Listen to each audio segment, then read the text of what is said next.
Hi, all. Welcome to Creative Portfolio Showcase. I'm Drea, and I'm the co-founder of In Creative Company. Yali and I created this space to have kinship and learn from each other and also network. We're super excited to introduce today three of our rock star collaborators, and they have so much to offer. So I'm going to get right into it. Trisha Oken. Trisha Oken is a UX developer and has a lot of information on how to strategize and solve real world problems. Trisha loves working with companies that are doing good for the world. And some of the people that she has worked with is healthcare, nonprofit organizations, and DEI. There is a ton of information. We're super excited to hear her case study. Trisha, take it from here. With oh, we're recording. Yeah, so either way, just some challenges and misperceptions, and then some wrap up and some questions if need be. So yeah, so to start off, we're just thinking, how might we serve like healthcare needs of people in distant rural areas, right? And in the background, this image is of Rwanda, and it is this hilly. It's like San Francisco on steroids, right? So it is so hilly, and even the main capital, Kigali, is like this as well too. Once you get out of like the urban center, and even you're still in the urban center, imagine if like you're somewhere like in the East Village, and just to go to like Washington Square Park, you have to like climb a hill. It's that hilly all the time, right? So 83% of Rwandans live in some kind of rural village out of a total population of about 12.4, it's about 12.5 million people right now. But what's great about Rwanda, and this is the paradox of it, is that after the Rwandan genocide, the country really worked on its healing, right? And they said, like, we're tabula rasa, like we're going to start from nothing all over again. And different nonprofit NGOs, such as like the Clinton Foundation, went in and helped them set up and structure a universal healthcare system. And it's designed extremely well, to the point where every single person has access to free, high quality healthcare throughout the entire country, even in rural areas. But like all systems, it works very well in terms of like people's input at the urban level, at the semi-rural level, but then at the hyper-local, extremely rural sectors and branches, they need a bit more customization, right, in order to address what it is that people need. And some of the healthcare workers were starting to feel somewhat powerless in terms of trying to meet expectations as to what the national metrics were, because again, they're being set in this context of like urban and semi-rural, along with the needs of their particular patients or facilities users, because people literally walk like 1 to like 4 or 5 miles just to get to specific areas. I don't necessarily want to call them health centers because that has a specific meaning in Rwanda, but I'll go through the whole system as well too. So the organization I was working with, it's now called TIP, formerly called the Inhagane Project. So this is just essentially, TIP is just a backronym of the Inhagane Project, right? So what they do is that their mission is to serve medically underserved communities and help them create like different sustainable healthcare structures and systems and opportunities to help them keep going. A lot of their programs at first started out with what's called FBF, like fortified blended food. If you remember, like the stuff like the peanut paste that you may have heard about, that sometimes they give to different places, that's what those different types of foods are, in order to, and believe it, and you would think like, oh, people are starving on peanut paste, but it is genuinely reduce the level of hunger in so many different communities, and it's legit. It's a real working nutrition program. They do a lot of HIV/AIDS monitoring, malaria, antenatal care, postnatal care, and more. When I was brought on to work with them, this was actually March 2020, and it was trial by fire because because that was right at the beginning of COVID, and they pretty much said, what we want you to do is like throw in a component to our tablet app that can help screen for COVID, right? So this is an example of a woman in one of like the health offices in a rural village, right? And so this may be an example of like this woman walked about like a mile or a mile and a half, or some folks may club together for a taxi, but it's still very expensive. But when they're being seen, they may be taking care of a lot of things. So again, antenatal care. She may be collecting food for the rest of her family. She may be doing like particular shots, or just even doing some care for herself as well too. Some of the challenges that they tend to have, stereotypically, is a lack of data access to connect devices. So data access may just go, like a tower may go down, or in some cases, it's just it just may not be like accessible that particular day, right? Another particular challenge is delayed or unreliable data for what are called the central EMRs. That's like the electronic medical record system. And so what happens is that even though the data that what are called the community health workers, the CHWs, are collecting in these particular smaller points is correct, but what they're collecting on site may be correct, but then it's a delayed download. So they may not be like getting correct data from the central system, right? So in lots of these different rural locations, and this is something that I was like constantly shocked about, was that they're seeing 150 to 200 patients per day for various reasons. So again, that may be due to vaccinations, malaria checkups, someone may be having like, who knows, goiter problems, all these different particular, whether they're respiratory illnesses, acute illnesses, what have you. And to top it all off, all this was paper-based. So they're literally, if you notice at the bottom of the screen here, this is a ledger, like those like old school, like accounting ledger types things. Man, if you all saw the picture of like all the ledgers laid out, but depending on the person and what that person is getting done that day, the CHWs, again, the community health workers, may end up having to fill out up to 17 ledgers per patient per appointment. So that may be something, again, so if it's like a mother coming in and she's pregnant, but she may also have a child with her, like a baby on her back. So that means that they have to weigh her, they have to like measure her belly, they then have to like weigh the baby, because that's ante or postnatal care, it's all this other stuff. And there's such a huge cognitive load on both the CHWs, which also cause like delay in care to the patients who've taken like literally all day to get to these particular outposts. Are there any questions so far? Or if I'm going too fast, let me know. Okay, cool. So in comes the eHAZA tablet application. This is what the nonprofit org was doing. And I look at this picture, I feel bad for this poor little wee thing who, if you could see in the background, the picture of him, he's like being measured to see if he's growing properly, but he's not liking being in that little, that little thing back there. And we'll have a clearer picture of him.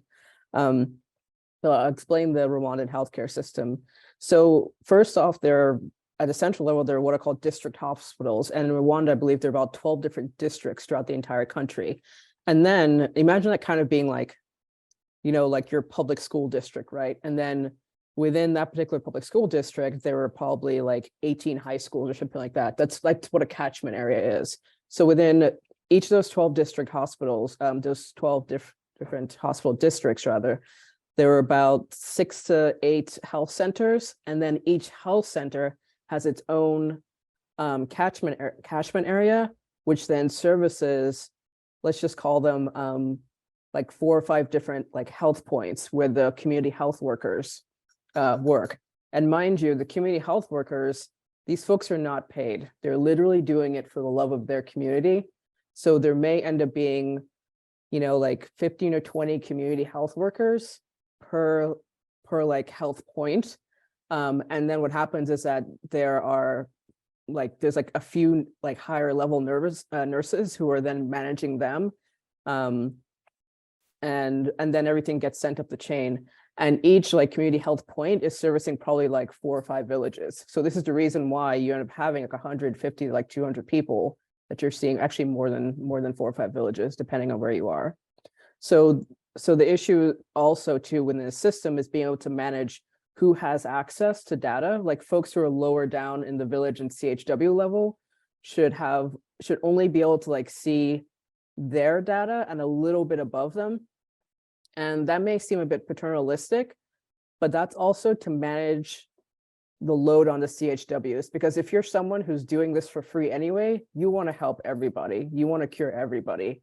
And so if you had access to the data, see like, oh, this person's been like having X, Y, or Z or whatever else, you're going to want to try to solve their problem, but you can't solve their problem all at once, right? So it's also in place. It's kind of interesting to look at it that way. There's this structuring of data to prevent the CHWs from actually overextending themselves too, right? So just taking a brief look at the EHESA tablet application, and this was like around the time I was working on it, like about a year ago or so. They've moved on from now, but the most important thing they were saying was just to remember that it's not an EMR, which is like an electronic medical record system. That's not it, but it does work with a database that are other EMRs. And these are things that are also connected to the Rwandan government, right? The main point of it was that the data works offline and can sync later. And it, like I said before, it eases the mental and physical load on different teams, right? And what's great about it too, besides it just also being it's in English as well as in Kenya, Rwanda, one of the main languages in Rwanda, the whole point is that you can go in to different sections. I work mostly with patient directory and some parts of clinical, to then also do group health interactions. Excuse me. Oh, someone's coming in with a baby. To do group health interactions, right? And this is a big deal because, as I told you, they're seeing 150 to 200 people a day.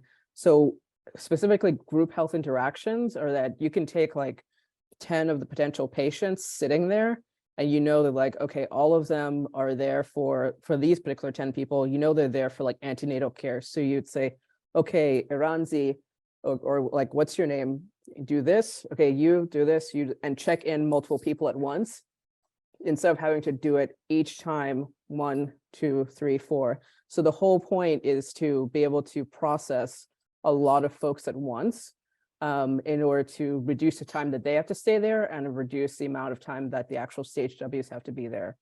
I was working on the acute illness module as for individuals, because at that time, once again, that was expanding out to really take a look at like COVID, right? And so this was an interesting / scary thing for me too, because this was like being trialed with the Rwandan government, and I was like, fuck. Like, I hope this is great, but well, this is kind of scary. But yeah, so acute illness is versus like long-term illness or long-term diseases such as, let's say, diabetes or cancer or what have you. Acute illness is something like gastroenteritis or malaria, or you have like laryngitis or something like that, literally something that's like acute in your body that's happening versus long-term. And by the way, I had to like learn, this was very, very new to me. So that was actually part of the process too, of like working with these folks and understanding the language of, and like essentially how to calculate different illnesses and what that actually would mean. So if you had, and I'll go through an example too. So like if you had this type of cough and for this amount of symptoms, I mean, for this many days and for this X, Y, or Z, it's possibly malaria. If it goes like one more day, I'm like, it's probably COVID. So like learning how to calculate all that stuff out was really interesting as a project. Yeah, so the main point of this too, as I referenced earlier too, was to provide guidance to CHWs so they can escalate up immediately. Because again, we don't want them trying to solve problems. We essentially want them recording and saying, you know, the patient has this, and this symptom, and that means that they should be referred further up to like the higher health center, right? Or this person needs to go quarantine because it's COVID, but they need to do X, Y, or Z, right? Here's some examples of the group clinics. So if you see, as you saw, there's like a little tiny wee thing being measured, right? So those are literally other parents who would be in one of those like blocks of 10, who are then waiting for their child to then be measured. And that's also to check growth in terms of weight and and body length to see if that child is growing. And this is tremendously helped, especially in rural centers, being able to understand and just track, like, are the kids okay? Is everyone meeting like national goals or not? Are they meeting like personal goals and what have you? So here's some other examples with like the group situation. And this, I love this one. This is baby weighing, you know, just to see, like, again, how things will go. Actually, before we just jump in real quick, let me just show you, if I have like a little bit of time. Let me just show you some of the, sorry, pardon me. You'll see like my messy, oh, pardon me.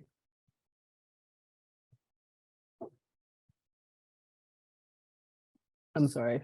This is, I need to just reshare or restart the prototype, actually.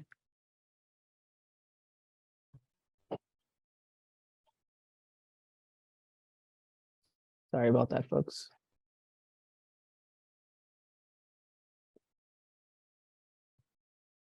Oh, is it going to let me do it? No, it won't let me do it. I'm really sorry about that, actually. Huh. Here. So in this case, let me just go all the way back to the beginning. So I was working on the acute illness encounter. This is what a doctor's visit would be called, as an encounter type. So in the case of exposure, this is some of the stuff I was working on early on, trying to track travel history, to understand, and contact exposure, right? And so in this case, this information would be sent up the chain, but also sent to the government. And then also in terms of like prior treatment history, you know, have you had medication or fever for the past 6 hours, et cetera, et cetera. So that's just a quick example. And let me just go back to, yeah, so in terms of working together, some of the challenges or misperceptions I'd had. So for me, before, when I first came to this project, I really had to rework how I addressed user tests, to mainly focus not on procedure and mechanics, but about community interaction and about levels of trust, right? And specifically about how is it that the CHWs would convey the concepts to patients, because it's this whole idea of, instead of just like, it may seem like box ticking, but there's also this sensitivity around how to ask the information, and in the order in which they ask the information, so that way people don't close up on you, right? And also the user tests were actually being written as a way to train the CHWs and not for the actual end users to a certain extent, because then the nurses there then had to train the CHWs in order to do this, in order to use this this software. And these are some of the questions that we had to ask, like, do the symptoms and health conditions in the app match what the CHWs are seeing? Because, for instance, if we're saying like, oh, do they have like red eyes or something like that, but that's not something that's commonly seen, they're going to say no, and we could have missed something, right? In terms of like methodology challenges,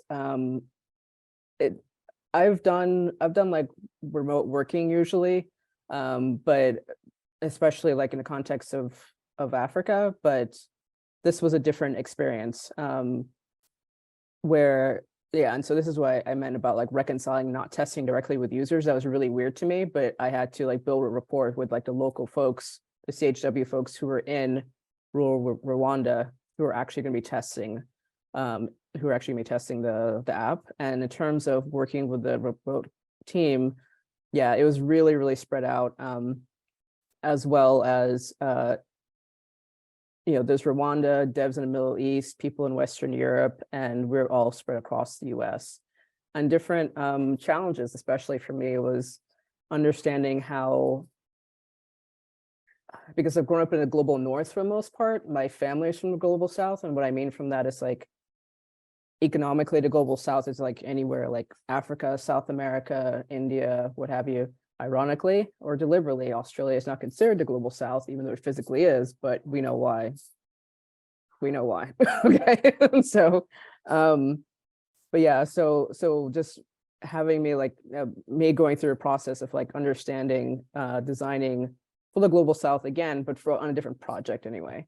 And then this also is question of like, especially around the time of COVID, like how would how different are designing for group healthcare encounters in rural areas? Is it the same in Rwanda versus the US? It possibly could, you know, like if you're somewhere in like the backwoods of Tennessee, where again, people don't have access to proper data or whatever else like that, or healthcare, it could be a similar infrastructure and resource system that you're dealing with, right? So yeah, any questions at all or Oh, any yeah. thoughts? The Okay. questions are rolling in. Oh, really? Oh, okay. Oh, gosh, Yeah. yeah. I didn't see that. So let's start with Yellies and creative company co-founder. The question for you, Trisha, is what was the client's ask when they came to you? It seems like your systems design solves such intricate problems. So I'm wondering if it was a quick ask or like help me with like all of my problems. Oh, okay, yeah. It was helping me with all of my problems. And thankfully, I was not necessarily designing alone. There was like another experience designer who was like moving to a different section of the project.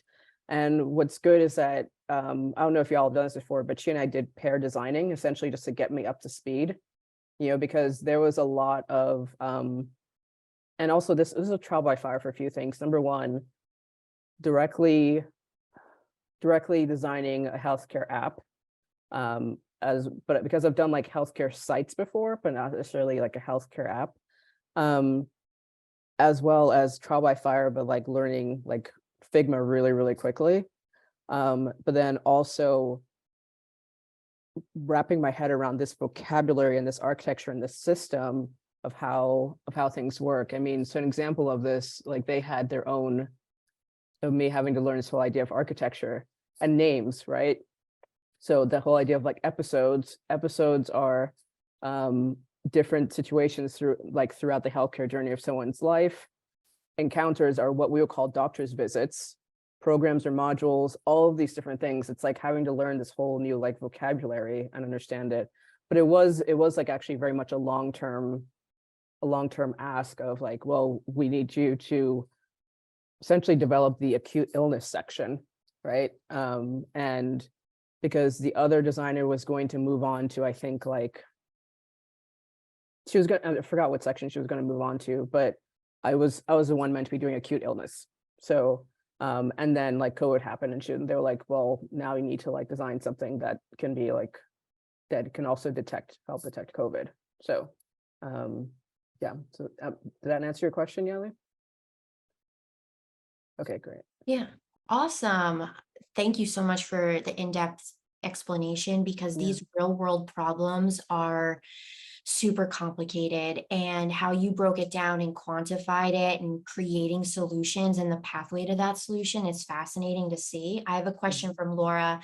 First in creative company event that Laura is attending, a project manager, has worked in healthcare, and has an interesting question for you. Mhm. How much did they brief you on the challenge of building trust between the community and a healthcare organization? Oh, that's really interesting. Um, Weirdly enough, actually, it's something that they reinforce constantly. They didn't actually brief upon it, but I think it's because I already understood that context because I'd worked on healthcare initiatives before. But they have a lot of trust within Rwanda. And again, so there's the fact, you know, again, that the Rwandan government was just trusting them to test this stuff in the first place, as well as so it was always there of like, we're doing this so that way we can help people, right? And we're doing this in a way, it was directly involved, like it was a constant holistic partnership. Our weekly stand-up or whatever meetings, they're always the team members in Rwanda there. Like some of the head community health workers were on exactly the same call as us, and we were constantly working through issues together. So yeah, it was all about trust constantly.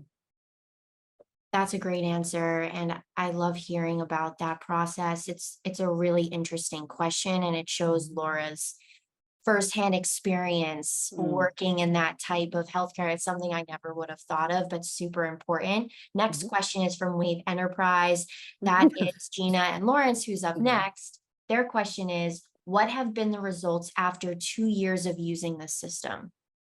That's a really good question. To tell you the truth, I haven't quite kept in touch just so far, but for the most part, while I was like still working on it towards the end of, oh my gosh, was this 2000, was like end of or early 2021 or so. I mean, it was working, like folks were, I mean, besides user testing, it was being used in the field already. And so it was, and of course, things need to be ironed out or what have you, but they, like the CHWs are saying, like, this is great, we're catching things, especially on acute illness. Thankfully, Rwanda really clamped down on COVID.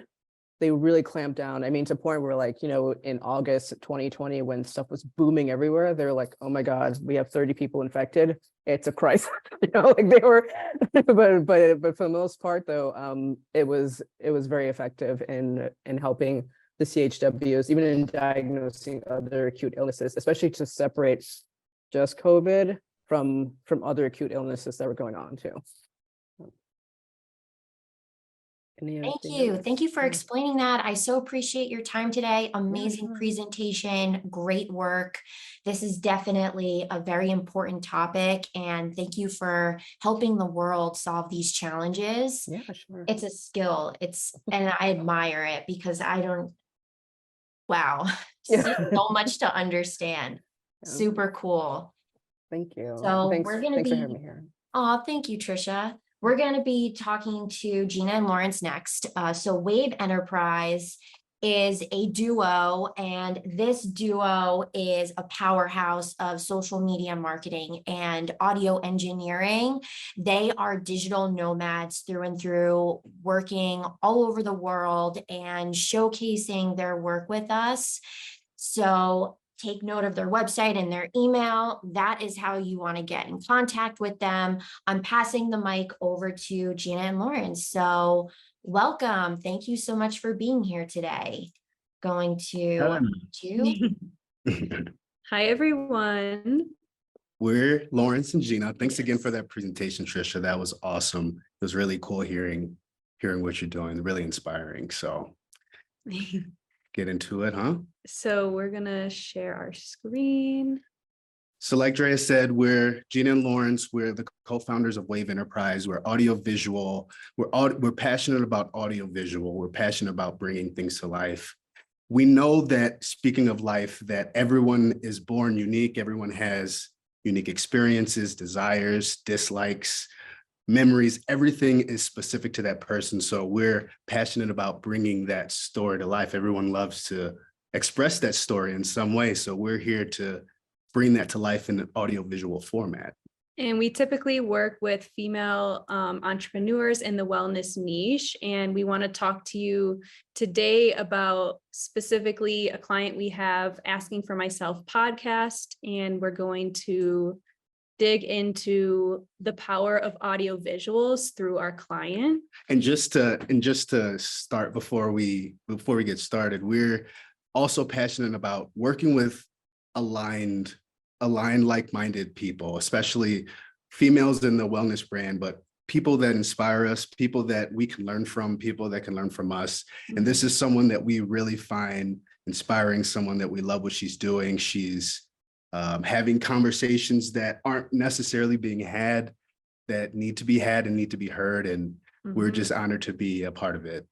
And before we dig more into her, we just want to talk to you a little bit about the facts behind audio visuals and what that means for your business, or what that could mean for your business. So 80% of conversion rates and click-through rates, between 200 to 300%, happen for businesses that do use the power of audio visuals to sell. That's right. And neurological studies have shown how powerful audio is. I'm a music guy, audio engineer. I know this firsthand experience, engaging in a storm of neural networks in your brain, including those that control motor actions, emotions, and creativity. You guys might know this if you're working out and you're listening to music. You might just be able to pump out a few more reps just because of music alone. And when you add human voice to your brand, it adds a layer of emotion. Instrumentals are cool, but when you add somebody singing or even spoken word, it brings it to life. And the source is Venture Beat. Okay, so we're going to dig into our client here. So Asking for Myself podcast is a Talk Taboo production. And basically, it consists of talks around sexual education, breaking stereotypes, breaking norms, having really difficult conversations, and just changing the norm around sex and what a lot of us have grown up knowing about it or not knowing about it. And just having really hard conversations about it. Yeah, and the founder is Mia Davis. She's founded Talk Taboo. She's actually has her hands in a lot of things, but it's all around mental health, sexual education, and some of the topics. Like she has an episode about how to reconcile your spirituality with sexuality. If you grew up in a very religious home, but you identify as queer, and you still want to have a spiritual aspect of your life, and maybe sometimes there's a hindrance. So she kind of digs into these topics, a wide variety of topics, and sexual health, actual practices. And she has experts, doctors, she has sex therapists, sex columnists, a wide variety of a lot of characters, a lot of really cool people that are doing good things. And we wanted to show you some things that we did with the audiovisual aspect. Yeah, and we just wanted to note too that this thing that she created just became this, super popular page and just concept that she started a podcast, Asking for Myself. And it's just, the title is about questions that you might not want to ask, but she kind of digs into it. So the first one is a piece of content we made for her. And this guest, Goody Howard, is a sex ed superhero, she says. So yeah, we can show you a little bit more about who she is. So Goody Howard is a sex ed superhero. She is a character, and she is very knowledgeable about what she does. And on her episode, she was talking about, because she gives these oral sex workshops, and she's an expert. She is going to school for it. She has her credentials, and she still brings her personality into it. But she talks about, Pavlovian response, I'm not saying that right, and operant conditioning, and how, these things about reciprocity and, all these things, how she brings that to light. And in the podcast, she was like, I'm all about science and ho shit. I'm all about science and ho shit. And it was hilarious. And I was like, what should I do with this? Because this is hilarious. What should I do with this? So this was the end result of that. Her theme song. Basically. Her theme song now. Have science and ho shit. Have science and ho shit. Pavlovian response and operant conditioning. Science and ho shit. Have science and ho shit. Have science and ho shit. Tradition is peer pressure from dead people. Science and ho shit. Oh, we don't have to do it again. So basically, we tried to pull in like the audio snippet and that profound piece that she was talking about, and bring humor into it as well. I think that's something everyone can relate to. Everyone likes to laugh. Especially if, you go on social media after a long day and you just want to laugh, and I think that was a piece of content that we made for her that kind of checked all those marks. You can't tell me you don't want to tune into that episode after watching that. It's like, let's see what else she has to say. But it actually is a really good episode packed with a lot of value. Another episode was on the male aspect of things and our genitals and how they work physically, how they work and mental stigma, emotional stigma. So there was an episode with a doctor and another absolute character, Bobby Box, who's a sex educator. He's a columnist for Grindr. He's something with Playboy, but he's like in there. He's very special guy and hilarious, by the way. And they were talking about stigmas, about like bottom shaming, about things that I've never really heard about, but they really get into it. They talk about how erectile dysfunction is actually a proxy for your overall health, that it's actually like the warning, the light that goes off in your car when there's something wrong, and it's actually pointing to something, it may be something else. And that was something I never heard about. So it's education for everybody. And there was some segment where Bobby Box was talking about, you know, practices for anal play among queer men. And he was like, there is this segment where he said, well, everyone has a butt. And take This it is away. what we made. This is what we made from it. Everyone has a butt, right? Butt toys. Everybody's got a butt. We need a beat. Butt toys. Butt toys. Butt toys. Everybody's got a butt. So basically that one again is bringing humor into it and just taking that little snippet of what he said and, you know, just making a visual out of it that people can relate to. It's funny and it makes him feel good because he, you know, is like, oh, I got a remix out of this, you know, on top of already being on a podcast. So Yeah, they both absolutely loved it. And it was a good way to connect with them and let them know that they're doing cool things too.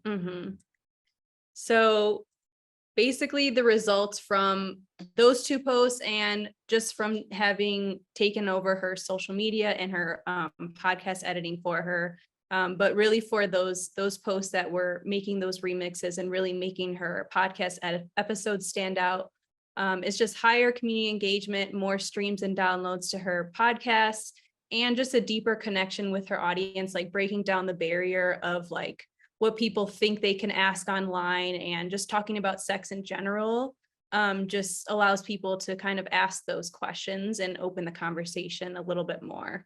Absolutely. And like I said earlier, it makes you want to actually dive into those heavy because those conversations aren't all fun like that. They're very heavy and deep. And these are good ways to kind of funnel people to hearing these conversations that need to be heard.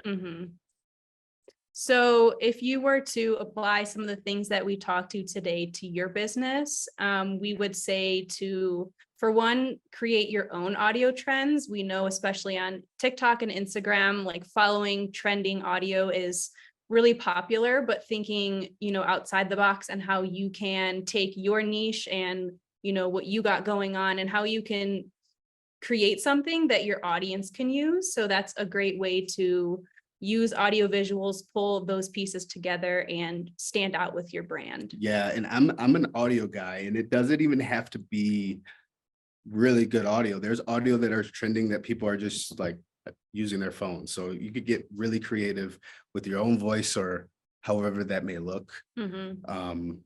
We love to leverage collaborations. We saw like with those episodes that we did those things with, we made them feel very good about themselves, very good about something to share. So that's involving the community, and that's one thing anyone can do. It's collaboration. Anyone can do that. The In Creative Co is amazing at being an example about that. That's what we love about you all and having us here. Thanks for that. But leveraging the power of collaborations. If you're not doing enough of it, do more of it.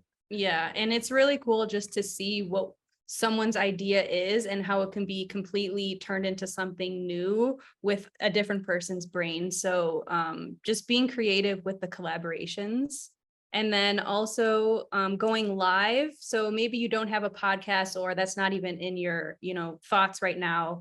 But going live, whether it's like how we're doing right now or, you know, on any social media platform, is such a great way to just be authentic and really tell your story and what you're passionate about.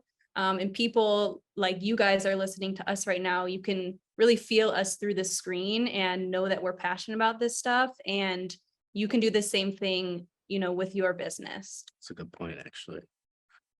And using timely audio prompts, feelings of nostalgia.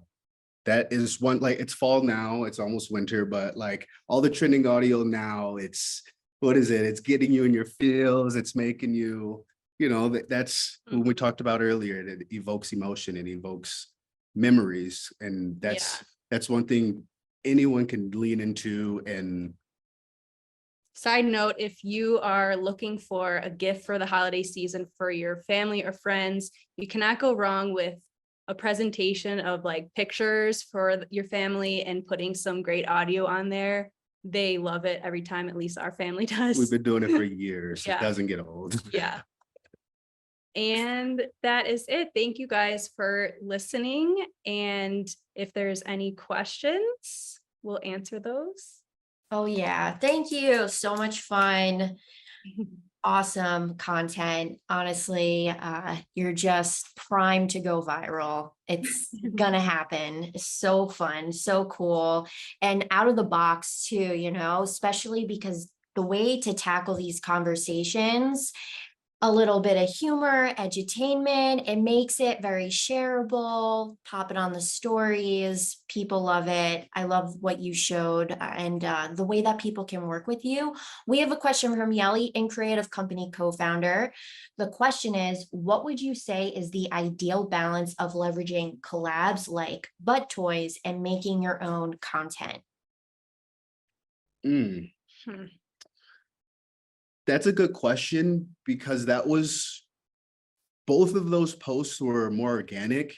Mhm. So it was not, I can't say it was like the ratio was planned. They were, oh, this was funny. We put it together and it sounds good. I think they will love it. So Mhm. it kind of just happened on its own.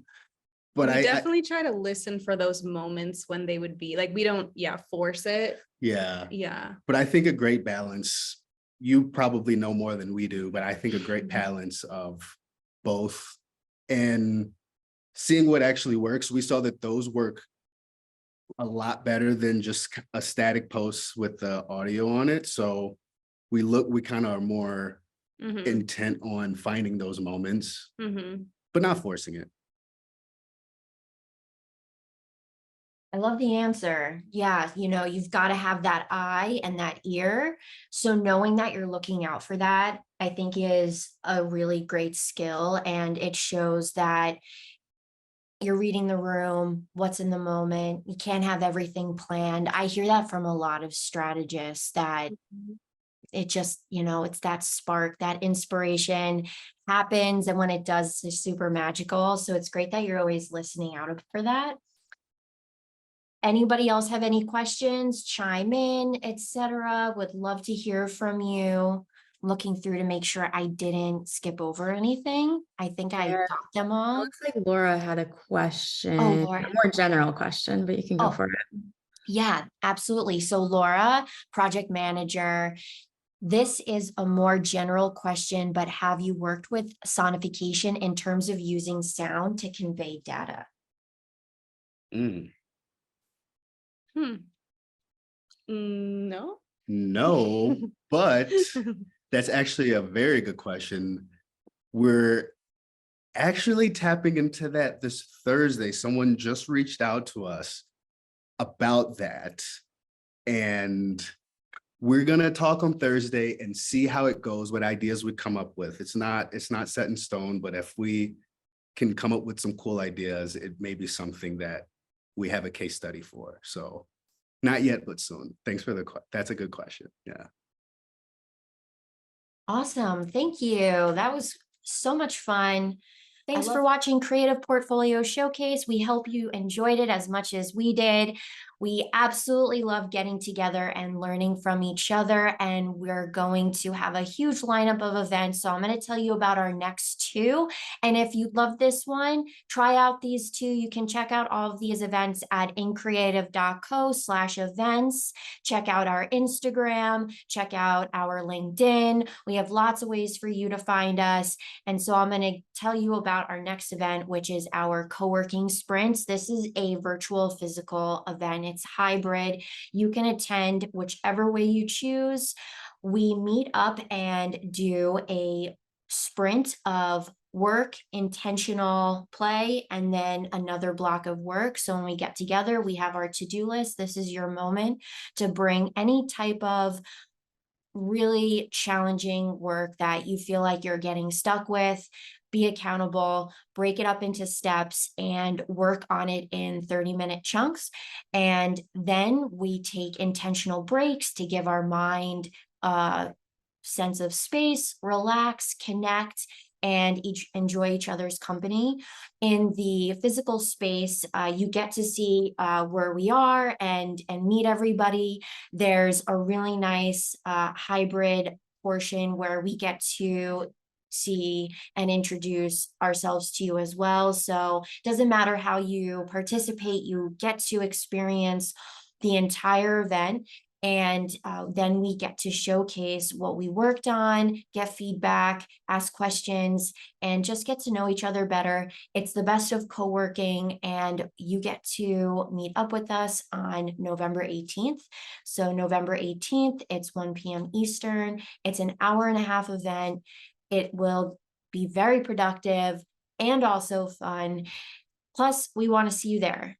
Our next event that is with content is our content meetup. Our Fab Fridays have been an event that we do every quarter. And so we meet up and we have a photographer, a videographer, a really cool space. This time we're at a Brooklyn loft, and we get to have a wonderful time making content together. And we have a dinner plan. So delicious dinner, networking, making content, full night. It's going to be a lot of fun on December 9th. And if you're in the Brooklyn area, if you'd like to visit the Brooklyn area, you can attend. There is an opportunity to see how content creators make reels that you have seen online. You can bring ideas. You can look to us for the ideas. We have a stylist on set. We have all of the bells and whistles. Really just bring yourself and we take care of the rest. It's a super easy way for you to get your content creation done and scheduled out for the upcoming months. So check it out. It's on increative.co/events, and you will be able to get all of the details. If you have any questions, reach out. We're here to answer. See you soon. Thanks for tuning in.